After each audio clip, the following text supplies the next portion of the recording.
I'm Philip Ervin, commonly known as CommandoFTW. I am the head of strategic partnering for Dominanz Media Group, a startup group that me and my friend made up to put awareness for rising stars. So like beginning content creators that are like on the come up, as well as indie developers and indie companies that are looking to get their name out there. We have partnerships with certain content creators that will play their games and stream their games and like put out reviews for them. So it's a network that builds on each other. Like we help streamers get some games that they can actually like stream and learn how to do reviews, and the companies get their publicity for free. So it's a win-win for everybody. And while I'm doing that, I'm also a content creator. I do stream my personal as well as my community Twitch. So I'm kind of all over the place right now. I'm also an avid event goer, and I do photography for different conventions. So how did you start? Like, did you start as a content creator? Did you start as a photographer? Like, what was sort of the beginning into, you doing all of these things? You know what's crazy? Like we were talking about before, I never thought I'd be where I am today. At no point did I think this was going to be a career path. I didn't even know that this was an option. Because I've been playing games my whole life. I'm adopted, and my older sister is addicted to Nintendo games. My whole life, she kept trying to teach me to play these games. And I'm so garbage at Nintendo games. I got my bearings learning the super hard games like Contras and stuff like that. During high school, I met this one guy. I moved to the Bronx, completely different from my life. Cali boy originally. So completely opposite. Like, so I didn't know who to fit in with, what to do. But at the time, I was playing Halo 2 at the time. And like, I'd invite people over to the crib and they'd play with it, and they're like, yo, you're actually really good. I'm like, well, thanks. I grind this really hard. He's like, you can make money, right? I was like, wait, how? And they introduced me to MLG, which is before esports. And so I actually was a competitor in Halo 3 from 2009 to 2012. All I did was compete in games. I was part of WCG, World Cyber Games. They do fighting game tournaments, shooter tournaments, race car tournaments, all that kind of stuff. And that's where I started meeting people that play games, but they were commentators and brand ambassadors. And I was like, well, how do you get into that? Because that looks fun. People are just flying people out everywhere. I was like, I want to figure that out. He's like, you just got to be really good, put yourself out there, be in front on camera. I was like, all right, I could do that. Call of Duty actually hit me and my friends up. I'm actually on a Call of Duty show super long time ago. And that was the first time I ever got paid to be in front of a camera. Gotcha.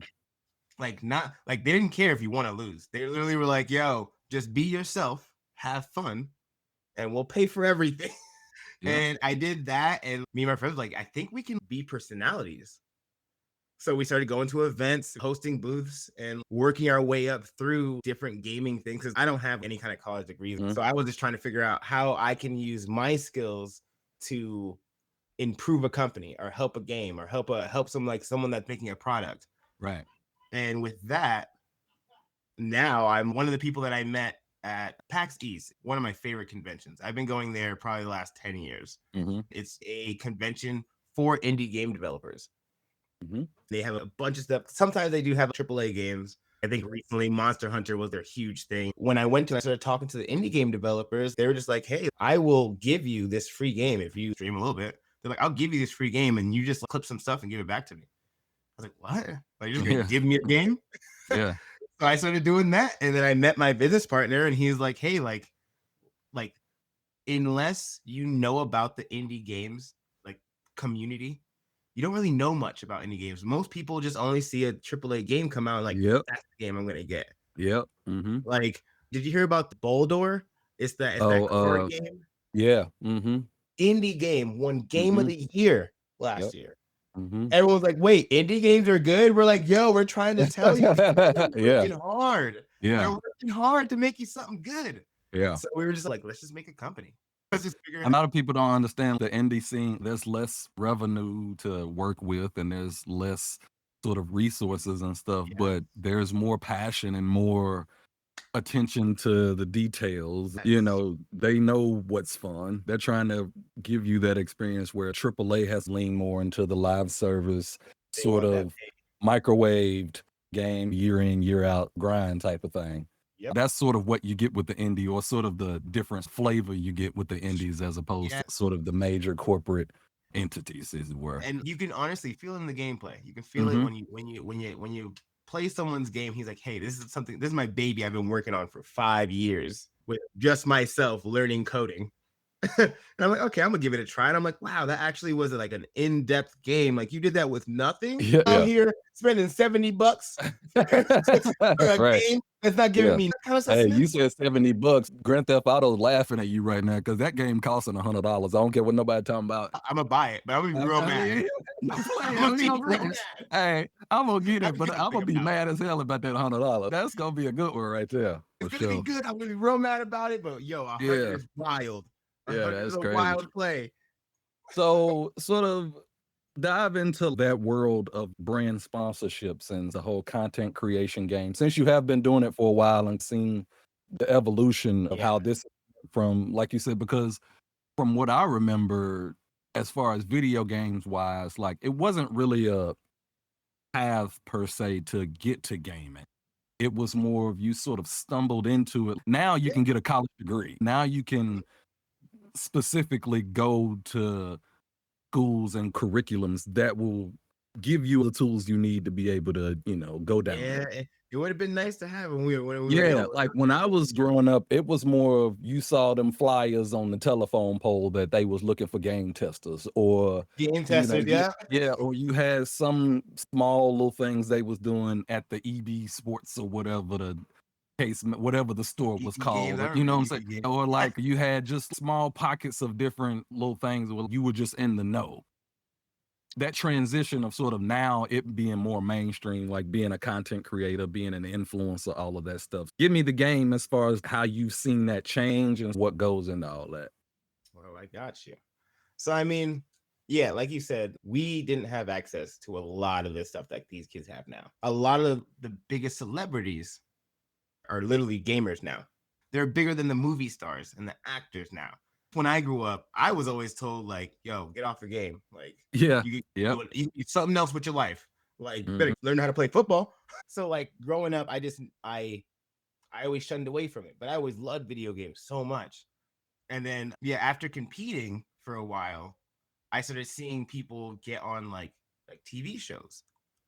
Like one of my friends, he's now like a commentator. Period. He didn't even play games no more unless it's for fun. Like unless they pay him, he's not playing video games. Yeah. He'll go to the events, host it for you, and he'll make his bag, and that's it. And he'll go home. And I'm like, that's so crazy. Yeah, that's dope. Like I've always liked to post things. You can tell I've always been just kind of crazy out there. I love being in front of the camera. I'm always wild and shit. And I just put out random clips, random things, just things that I thought would be funny. Years gone by, and honestly, no leeway. Like no upscale, no nothing. I just been doing this by myself. Nobody looking at me. I'm looking like a weirdo.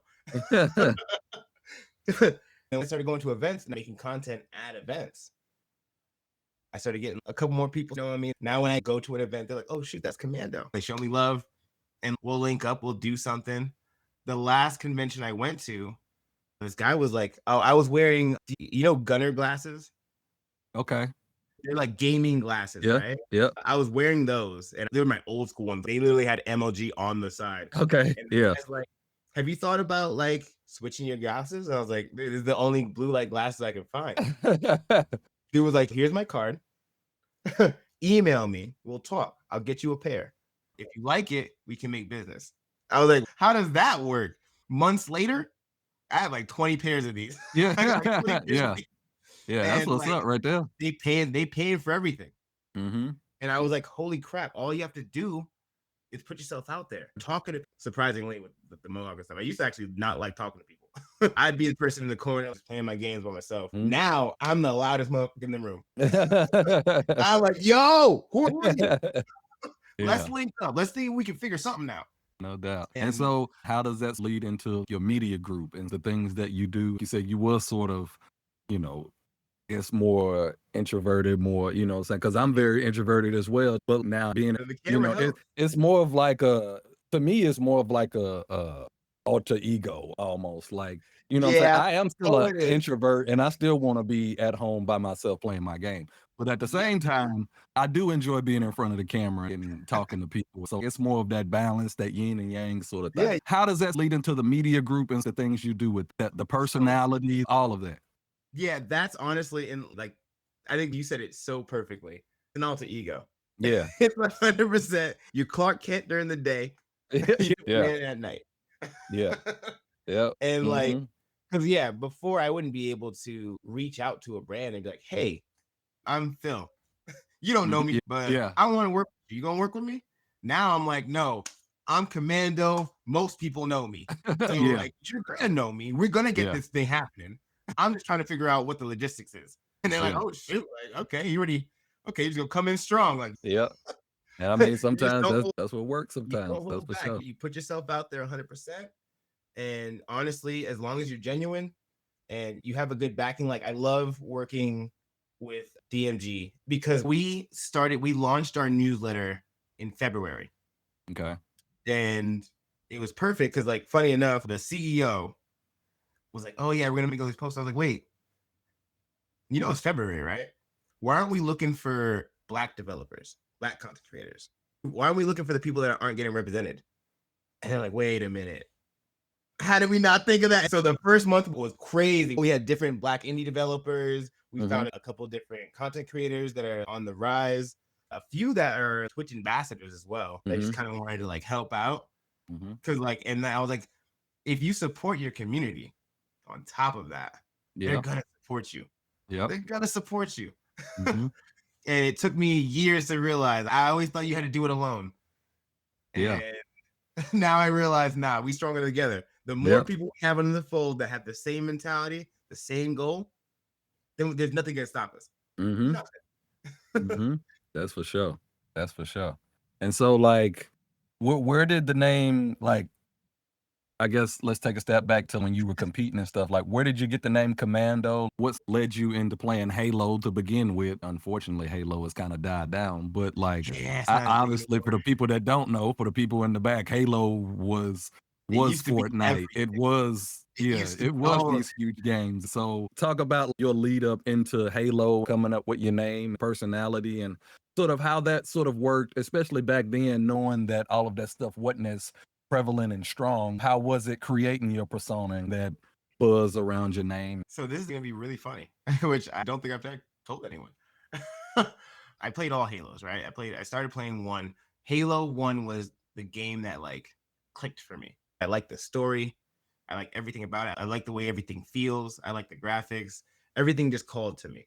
But at the time, I was living in a household that not only like you couldn't play games, but like forbade it. Okay. Like you were not allowed to have video games in the house, period. I was living with my cousins at the time, and they were like, well, we scurried a lot enough of money between us that we can get an Xbox. I'm like, oh shit.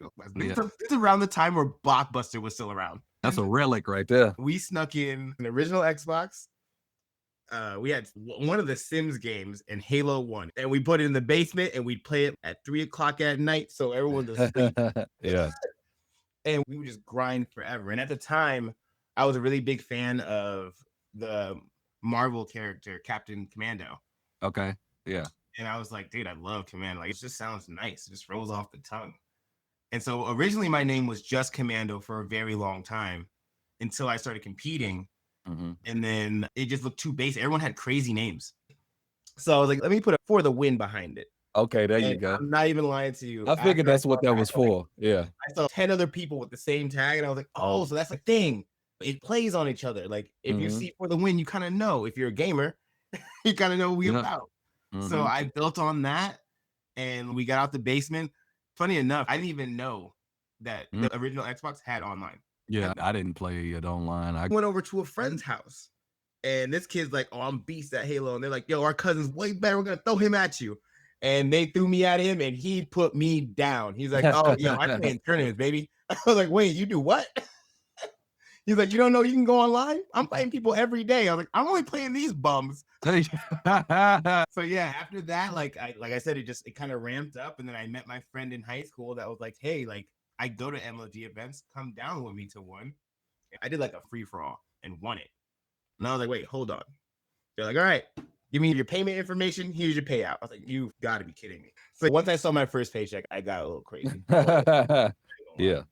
Yeah. Ain't no wrong with that. I mean, shoot, it ain't a lot of people getting paid to play games. At the time, I thought nobody was. That's still sort of a newer creation. Like we were kind of talking about it before we got live, as far as the influencer game and the content creators, you know, they are a part of the marketing scheme now. They are a huge part of pushing whatever it is that you pushing for, because they have the platforms to push it to. On an ad for a video game, and that's going to bring so much revenue. So much people are going to now see it because most people recognize a streamer.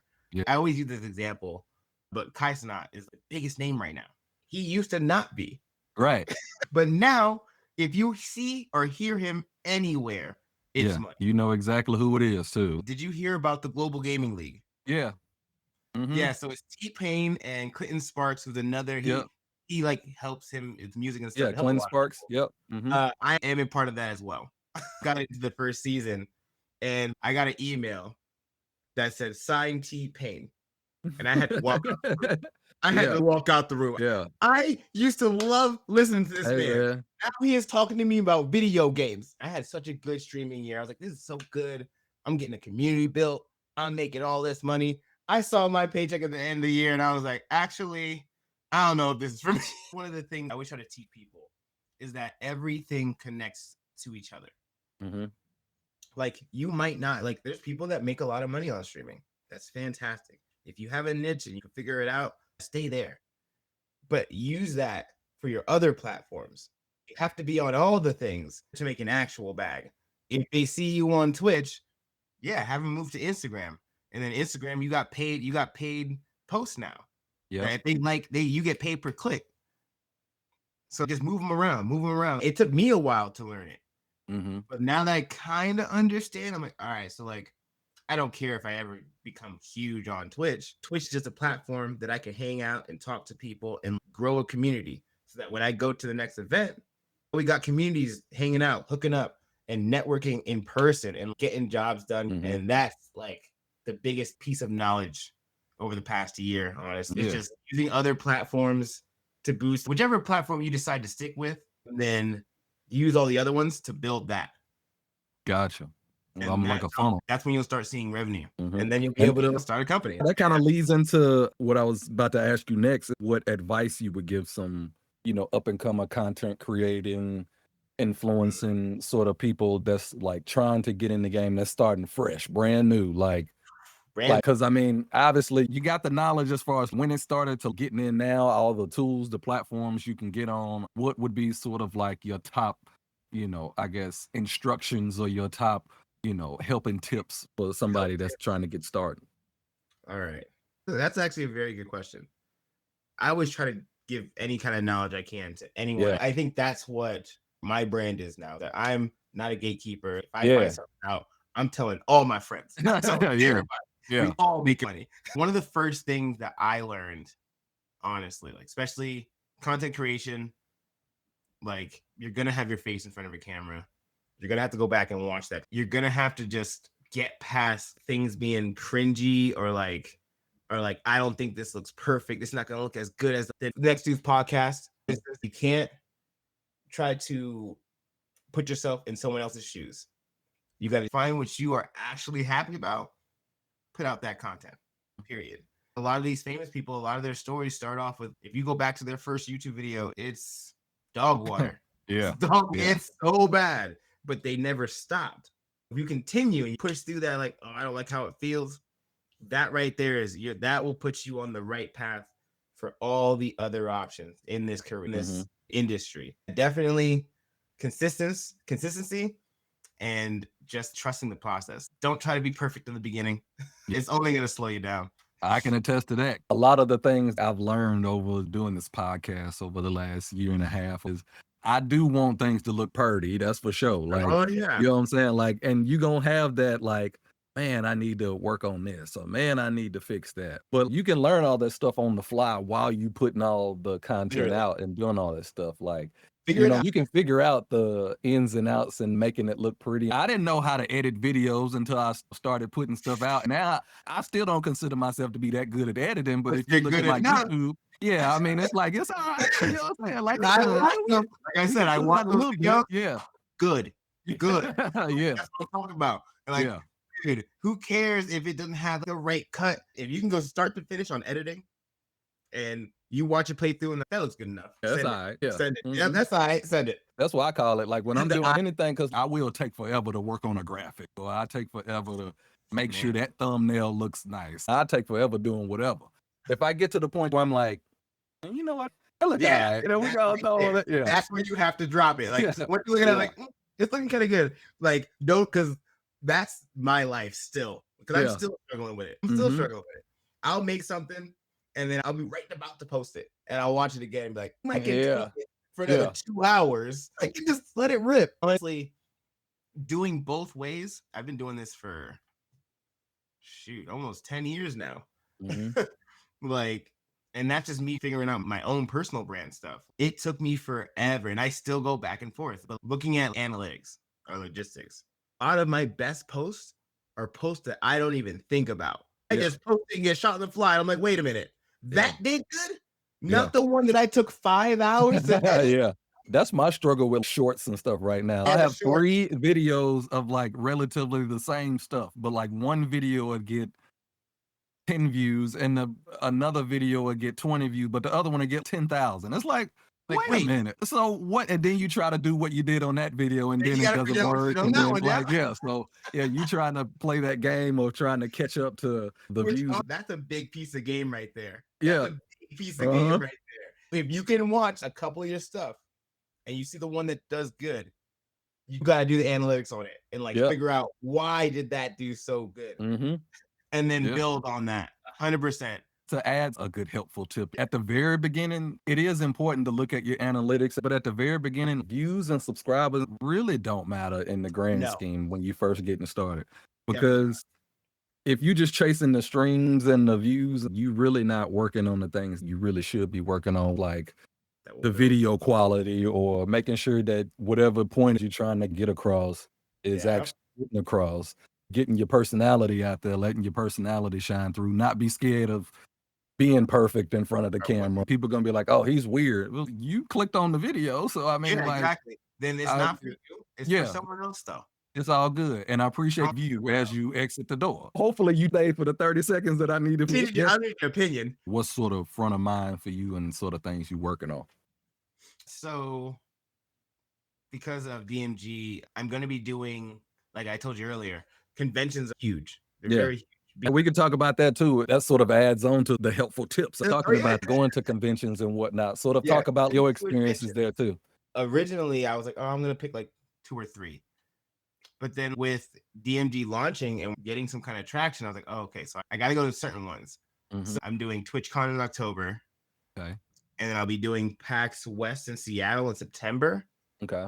So I'm going to be around and hosting community meetups, different workshops for content creators and indie developers to talk to each other and find the right match. Not everyone is going to play a platformer, play a shooter. You got to find the right person for the right game. I'm essentially doing indie game matchmaking. Gotcha. Indie game matchmaking. We branded it right here. Yeah. I like that you dropped it right here. I appreciate that. Yeah, I was like, actually, I do like that. You heard it here first. Yeah, that's all right. Talk a little bit about like some of the other stuff you're into. I can see like your background. You obviously got your Texas Chainsaw, your Grand Theft Auto, obviously Destiny. What else we got back here? Yeah, you got a crazy collection behind you. The pops. The pop. Yeah, that's for sure. So all of the background started off random. I used to do YouTube vlogs. Back when I first started, like when I was like, oh, maybe I could be a content creator. I was still living in the Bronx and didn't have a good studio space. I was living in a not so great place. I used to take posters from different events because they give you free posters for like all the games. Yeah. So I'll just take all of them. I don't even care what it is. Just take all of them. I remember back in the day when we used to get games, we used to get a whole slew of stuff with games. Poster. Yeah, you get and like now that's sort of few and far between as far as Won't collectibles get and it. It's very rare on yeah. that one. Unless you But get like like during a events, collector's edition or something. Yeah. yeah, if you get a collector's edition, Mhm. exactly. But Mhm. for events, that's kind of their business card. Gotcha. Yeah, that So makes sense. they'll give you a Final Fantasy huge poster Yeah. free. Yeah. Like that's usually what they do. Like that's their advertising essentially. I didn't So think about that. I made a whole background and everyone was like, dude, that's so cool. The vlog thing didn't work out, but everyone liked my setup. Some of these posters are actually from when I first started being a content creator. A lot of these Okay. are super old. The Pops collection literally blew up randomly. I don't know what happened because I maybe only bought half of them. Getting Pops. Yeah. I don't know if you can see, like you see Texas Chainsaw. Yeah. Derby is from it. And then I have the Friday the 13th Chris Cat. Oh, okay. Yeah, yeah. All of these pops are horror pops. Not a single one is not from some kind of scary movie, some kind of Gotcha. scary show. I'm a huge horror fan. I literally I go to sleep watching like Okay. Dead. Since you have experience as like, you know, sort of the first generation esports player, about the grind or what it took you to actually be able to compete. These days, I don't care what nobody say, gaming is different. I'm good Yes. at games. But Yeah. these 5-year-olds insane These damn with kids. some of the like it, you know what I'm saying? Like it's just like certain stuff ain't the same as it used to be. We all getting older, losing eyesight and just High different stuff. cognitivity. But like it's like 5 to 12-year-olds just out here just doing stuff I've never seen being able to be Oh, done they with stomping video on it. games. Oh, So they like better- it's just like, is it just the games have changed? Is it that the kids are just so much better at games than So we were coming up? Like, what do you think what's in the water here? I can actually tell you legitly, because this is actually really funny. So it's always been a thing. It's always been a thing, but it's been a not talked about thing. Kids are just better than us at video games. The worse we are, the more focused that we're focused on things. These kids have unlimited learning spans. I remember one tournament I went to. It was in Brooklyn. I got some friends together. It was like a local tournament, right? We're like, oh, we're about to stomp on them. We get into the venue. One of my friends starts bugging out, starts losing it. And I'm like, dude, what's happening? He's like, yo, that guy's famous. He's not pointing to a man. He's pointing to this 10-year-old kid. I'm like, who cares if he's famous? He's 10 years old. That boy worked all of our boots. He won the whole tournament. He shut every single grown man up. And that right there, when I saw that, I was like, wait, how old are you again? You know, like good shoe. Like his dad trained him, his dad coaching him.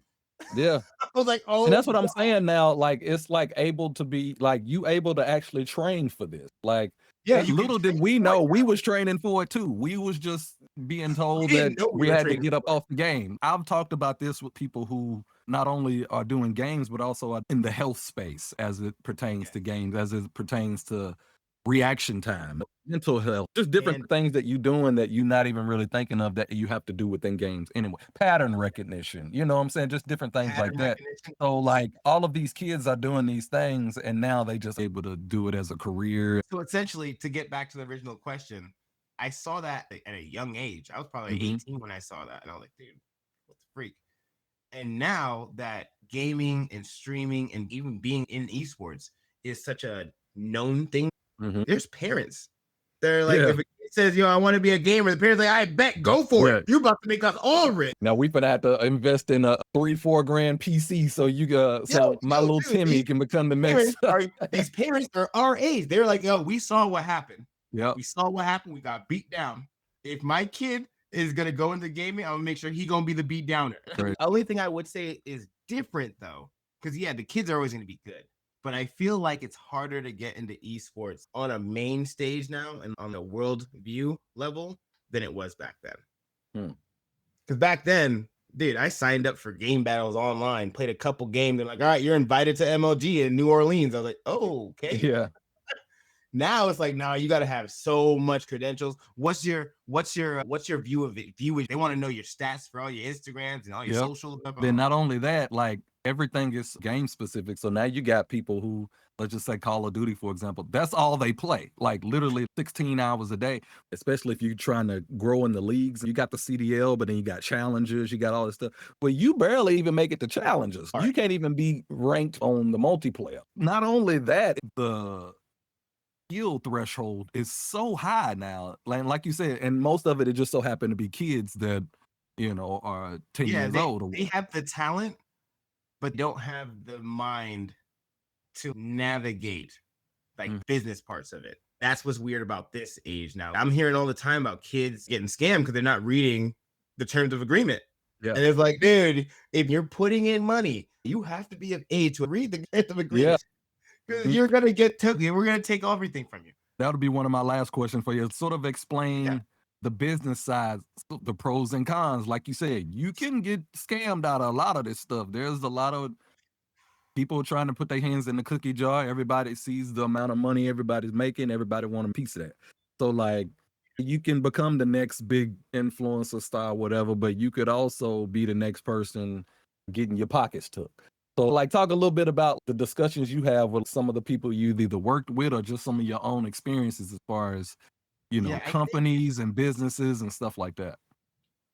Like I will say nowadays it has been getting slightly better. Companies are being a lot more secure with sensitive information and making sure that the person on the other end understands what they're signing up for. In the beginning of all of this, there was a lot of companies that just didn't care. They were like, yo, dude, it's a bunch of kids. It's a bunch of kids. What are they gonna do? Their parents don't even want them doing this. So if you win a tournament and they're like, oh, sorry, we don't pay you out. But you paid in. They made money, you made nothing. What 10-year-old gonna know to call a lawyer? So it's super important to read everything you do. I was one of those people that always used to hit terms and agreement. Okay, I agree. But once money gets into play, you got to sit down. Even if it takes you 2 hours to read that, you got to read it. Because you never know that there's just one line in there that they just slip in and they can take everything from you. And I see it all the time, like Fortnite players, League of Legends player happens to a lot. It's like the foreign translation sometimes gets misunderstood. Yep. And now they get, oh, well, you came in a red shirt. So unfortunately, everything is forfeited.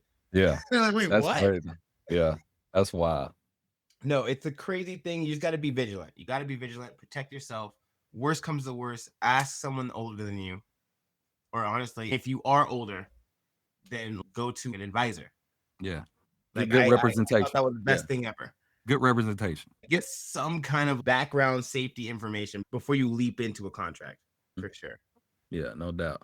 Anything you want people to know about what you got going on, give us a run. Obviously, you know, talk about what you can talk about. Don't get yourself in trouble. Yeah, don't get yourself in trouble. You know what I'm saying? But I gotta ask you to say it. You know what I'm saying? Like, that's why I be telling. That's why I be telling people. I say I kind of like being on this side of it because I know both sides of signing contracts, not being able to say stuff. But I like being on this side because I'm gonna tell you to say it now, whether you say it or not. It's up to you. Don't incriminate yourself. You know what I'm saying? But I'm gonna make sure I ask to get the people what they want. Give us, you know, some stuff as far as what you're working on or have, you know, coming up. You talked a little bit about some of the stuff. I do stream 4 days a week on my personal channel, CommandoFTW.